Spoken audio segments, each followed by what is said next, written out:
नमस्कार दोस्तों, मैं हूं सर्वेश यादव और स्वागत है आपका एलिवेट कोचिंग के ऑफिशियल यूट्यूब चैनल पर। दोस्तों, डेली करंट अफेयर्स की श्रृंखला में आज का जो टॉपिक होने वाला है वो आपके लिए बहुत ही महत्वपूर्ण होने वाला है।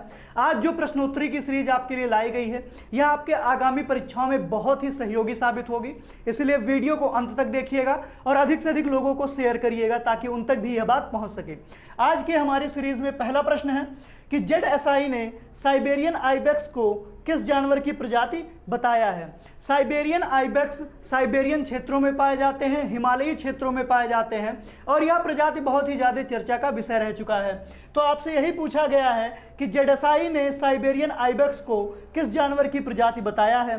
तो ZSI की बात की जाए तो ZSI का पूर्ण रूप होता है जियोलॉजिकल सर्वे ऑफ इंडिया, जिसकी स्थापना 1 जुलाई 1916 को की गई थी। जियोलॉजिकल सर्वे ऑफ इंडिया का जो कार्य है वह यह है कि यह आनुवांशिक विश्लेषणों के आधार पर जानवरों की प्रजातियों का नामकरण करता है, वह उनके बारे में विस्तृत जानकारी प्रदान करता है।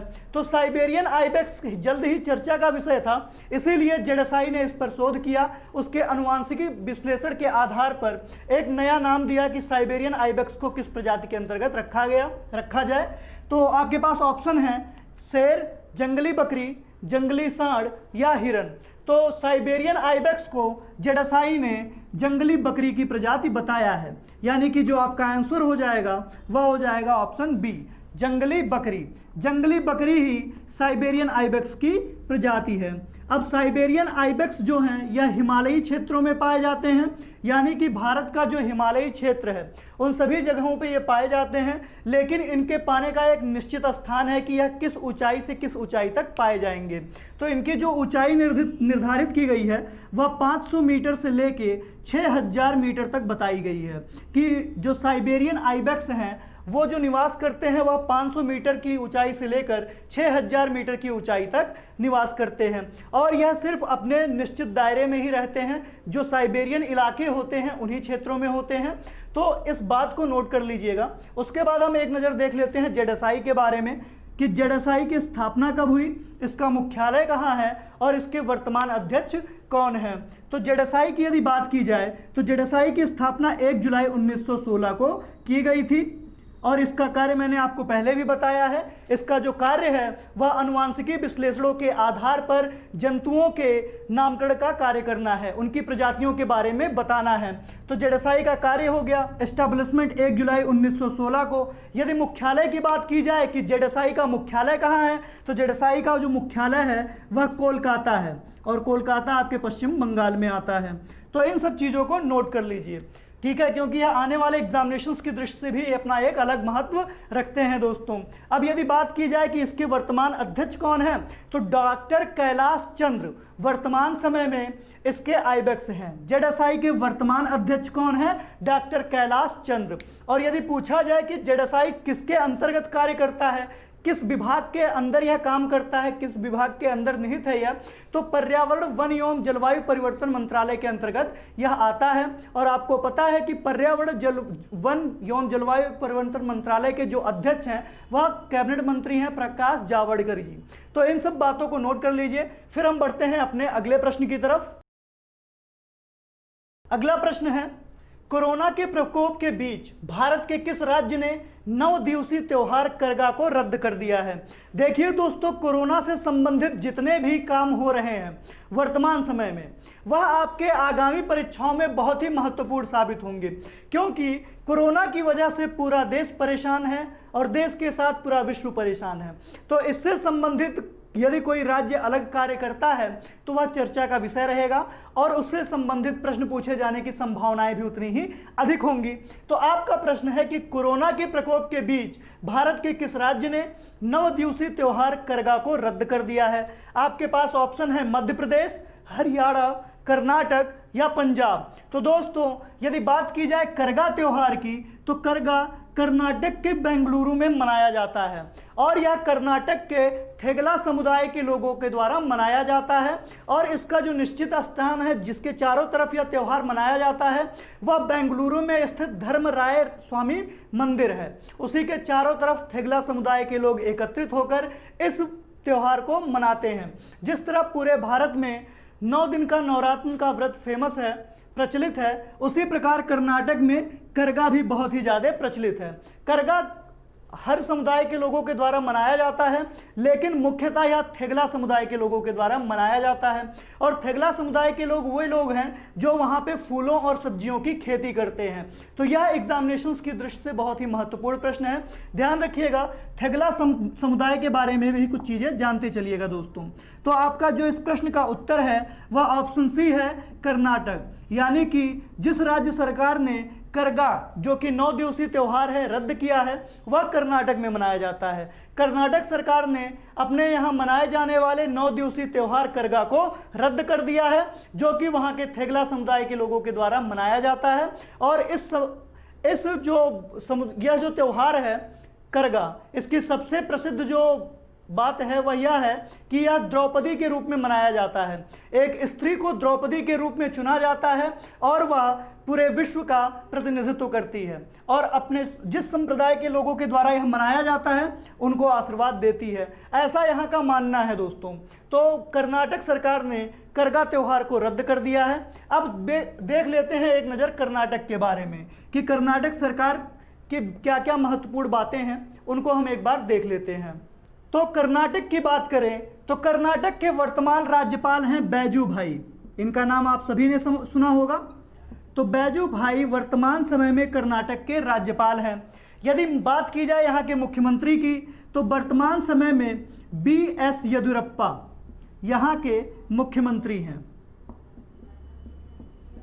इसको नोट कर लीजिएगा दोस्तों, क्योंकि इनसे भी प्रश्न पूछा जाता है और यह बहुत ही महत्वपूर्ण है। तो मुख्यमंत्री कौन है कर्नाटक का? कर्नाटक के मुख्यमंत्री हैं BS येदियुरप्पा। यदि राजकीय पशु की बात की जाए तो भारतीय हाथी यहाँ का राजकीय पशु है। और यदि राज्य पुष्प की बात की जाए तो यहाँ का जो राजकीय पुष्प है वह है कमल। कमल का फूल कर्नाटक का भी राजकीय पुष्प है।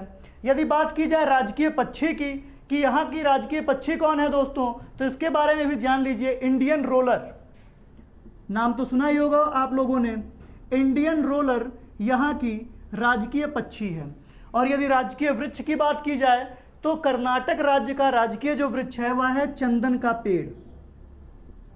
चंदन का पेड़। इन सब बातों को नोट कर लीजिए, क्योंकि यह आने वाले प्रतियोगी परीक्षाओं में अपना बहुत ही महत्वपूर्ण रोल रखेंगे दोस्तों। अब एक बार हम इसके विधानसभा क्षेत्रों के बारे में बात कर लेते हैं, यानी कि यहाँ की राजनीतिक व्यवस्था की, कि यहाँ पे किस प्रकार का विधानमंडल है, कैसा प्रारूप है यहाँ की राजनीतिक व्यवस्था की, एक नज़र उस पर देख लेते हैं। यदि कर्नाटक के लोकसभा सीटों की बात की जाए तो कर्नाटक राज्य सरकार से 28 सांसद चुने जाते हैं, यानी कि लोकसभा सीटों की संख्या है 28। राज्यसभा सीटों की बात की जाए तो राज्यसभा सीटों की संख्या है 12। यदि विधानसभा सीटों की संख्या की बात की जाए तो कुल 224 सीटें कर्नाटक विधानसभा क्षेत्र से हैं। और यदि विधान परिषद सीटों की बात की जाए तो कुल 75 विधान परिषद की सीटें कर्नाटक राज्य सरकार अपने पास रखती है दोस्तों। यदि बात की जाए कर्नाटक राज्य सरकार की तो यहाँ पर बाई कैमरल लेजिस्लेचर का प्रावधान है, द्विसदनीय विधानमंडल का प्रावधान कर्नाटक में भी है। इससे पहले जो हमने वीडियो डाली थी उसमें बिहार विशेषांक वाले में हमने वहाँ पे भी बताया था कि बिहार की जो राज्य सरकार है वह भी बाई कैमरल लेजिस्लेचर है, यानी कि अब तक जो मैंने आपको 2 राज्यों के बारे में बताया, पहला बिहार और आज का कर्नाटक, इन दोनों जगहों पे बाई कैमरल लेजिस्लेचर का प्रावधान है, द्विसदनीय विधानमंडल का प्रावधान है। और इसीलिए यह एग्जामिनेशंस की दृष्टि से भी बहुत महत्वपूर्ण स्थान रखते हैं। तो दोस्तों इन सभी बातों को नोट कर लीजिए, फिर हम बढ़ते हैं अपने अगले प्रश्न की तरफ। अगला प्रश्न है, विशाल सौर कणों या पत्थरों के कारण का अध्ययन करने के लिए किस एजेंसी ने सनराइज मिशन चलाया? तो अभी हाल ही में एक एजेंसी के द्वारा सनराइज मिशन का प्रादुर्भाव किया गया, इसको चलाया गया। आपसे यही पूछा जा रहा है कि किस एजेंसी ने इस मिशन को चलाया। यदि सनराइज मिशन की बात की जाए तो इस मिशन के अंतर्गत किसके कारणों का अध्ययन किया जाना है? सौर कणों या पत्थरों के कारणों का, और इसके साथ ही साथ सूर्य की उत्पत्ति के कारण का भी अध्ययन किया जाना है सनराइज मिशन के तहत। यदि सनराइज मिशन की बात की जाए तो इसका जो पूरा फुल फॉर्म है वह है sun radio interferometer space experiment, interferometer space experiment. यह है सनराइज का फुल फॉर्म। इसको भी नोट कर लीजिएगा क्योंकि एग्जामिनेशंस में पूछा जा सकता है सनराइज मिशन का फुल फॉर्म। तो इसका फुल फॉर्म है, पूर्ण रूप है sun radio interferometer space experiment. इस अभियान के तहत सौर कणों और पत्थरों के अध्ययन के साथ साथ सूर्य के उत्पत्ति के कारण का भी अध्ययन किया जाएगा। और आपका यह जो सनराइज मिशन चलाया गया है दोस्तों, यह चलाया गया है नासा के द्वारा।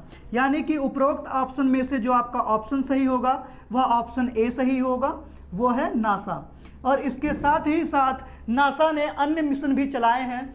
सूर्य के सबसे निकटतम जाने का अभियान यानी कि प्रोब 11 जुलाई को पार्कर सोलर प्रोब मिशन का प्रारंभ भी नासा ने किया है। ध्यान रखिएगा, जो 11 जुलाई को मिशन प्रारंभ हुआ है उसका नाम है पार्कर सोलर प्रोब। और इस मिशन के अंतर्गत सूर्य के सबसे निकट जाने की काम को बढ़ावा दिया गया है। यानी कि अब तक का सूर्य का सबसे निकटतम अभियान यही रहेगा जो 11 जुलाई से प्रारंभ हुआ है, पार्कर सोलर प्रोब। और इसके अलावा मार्स 2020 अभियान, यह भी नासा के द्वारा चलाया गया, मार्च 2020। और यह अभियान प्रारंभ हुआ 17 जुलाई 2020 से। तो यह दो प्रमुख अभियान हैं जो नासा के द्वारा संचालित किए गए हैं। और सनराइज मिशन के तहत विशाल सौर कणों या पत्थरों के कारण का अध्ययन करने के लिए और सूर्य की उत्पत्ति के कारणों को जानने के लिए यह सनराइज मिशन चलाया गया है, जिसका पूर्ण रूप है sun radio interferometer space experiment. तो इन सभी बातों को नोट कर लीजिए। फिर हम बढ़ते हैं अगले प्रश्न की तरफ। अगला प्रश्न है, किस संस्था ने पोर्टेबल मल्टीफीड ऑक्सीजन मेनफोल्ड मॉम को बनाया है? आप सभी जानते हैं कोरोना प्रकोप के कारण पूरा विश्व इस समय तबाह है, लेकिन ऐसी स्थिति में भारत के रोगियों का सही उपचार करने के लिए एक नया डिज़ाइन तैयार किया गया है जिसका नाम है पोर्टेबल मल्टीफीड ऑक्सीजन मेनफोल्ड, जिसको मॉम के नाम से जाना जाता है।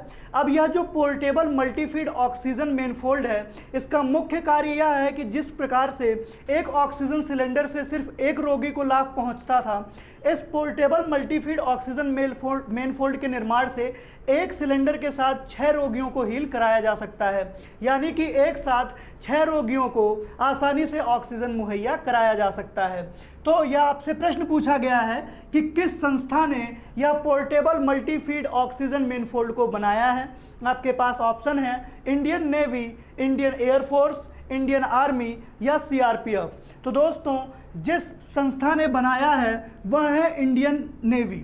भारतीय नौसेना के नेवल डॉकयार्ड विशाखापट्टनम के द्वारा पोर्टेबल मल्टीफीड ऑक्सीजन मेनफोल्ड का निर्माण किया गया है, जिसके द्वारा इस कोरोना के काल में एक साथ 6 रोगियों को ऑक्सीजन प्रदान किया जा सकता है, जिससे बेडों की जो संख्या है उसको भी घटाने में सहयोग मिलेगा और एक साथ 6 रोगियों को ऑक्सीजन सप्लाई प्रोवाइड किया जा सकेगा। तो इंडियन नेवी के नेवल डॉकयार्ड विशाखापट्टनम के द्वारा इसको बनाया गया है। यदि बात की जाए कि इंडियन नेवी ने और कौन कौन से मिशन चलाए हैं, तो अभी हाल ही में ऑपरेशन वनीला इसका चर्चित विषय रहा है। ऑपरेशन वनीला के द्वारा मेडागास्कर में चल रहे सहयोग अभियान के तहत भारतीय नौसेना ने महत्वपूर्ण सहयोग प्रदान किया है और यह सबसे अधिक चर्चा का विषय रहा है। तो इसको नोट कर लीजिए कि पोर्टेबल मल्टीफीड ऑक्सीजन मेनफोल्ड मॉम को जिस संस्था ने बनाया है वह है इंडियन नेवी। अब बढ़ते हैं दोस्तों अगले प्रश्न की तरफ कि किस बैंक ने लॉकडाउन के दौरान बैंकिंग सुविधा को आसान बनाने के लिए व्हाट्सएप सेवा का प्रारंभ किया? ऑप्शन है आपके पास IDBI, ICICI, PNB या फिर SBI। तो दोस्तों, जिस बैंक ने व्हाट्सएप सेवा का प्रारंभ किया है वह है ICICI बैंक। यानी कि आपका ऑप्शन आंसर हो जाएगा option B, ICICI bank. ICICI bank ने बैंकिंग सेवा को लॉकडाउन के समय आसान बनाने के लिए व्हाट्सएप सेवा का प्रारंभ किया है। तो एक बार दोस्तों हम देख लेते हैं ICICI बैंक के प्रारूपों को। बात की जाए ICICI बैंक के गठन की, तो ICICI बैंक का जो गठन हुआ था वह हुआ था जून 1994 में बड़ौदा में। इस बात को नोट कर लीजिएगा कि ICICI बैंक का जो गठन हुआ था वह जून 1994 में हुआ था और बड़ौदा में हुआ था। और इस समय जो इसके वर्तमान में अध्यक्ष हैं या चेयरमैन कह सकते हैं आप, तो वर्तमान में आईसीआईसीआई बैंक के जो चेयरमैन हैं वह संदीप बख्शी जी हैं। तो दोस्तों डेली करंट अफेयर्स की श्रृंखला का यह पूरा सार हो गया। इसको अच्छे से नोट कर लीजिएगा, वीडियो को पूरा देखिएगा और अधिक से अधिक लोगों को हमारे साथ जोड़ने का प्रयास करिएगा। वीडियो अच्छी लगी हो तो लाइक करिए, शेयर करिए और अधिक से अधिक लोगों को जोड़िए। बहुत बहुत धन्यवाद।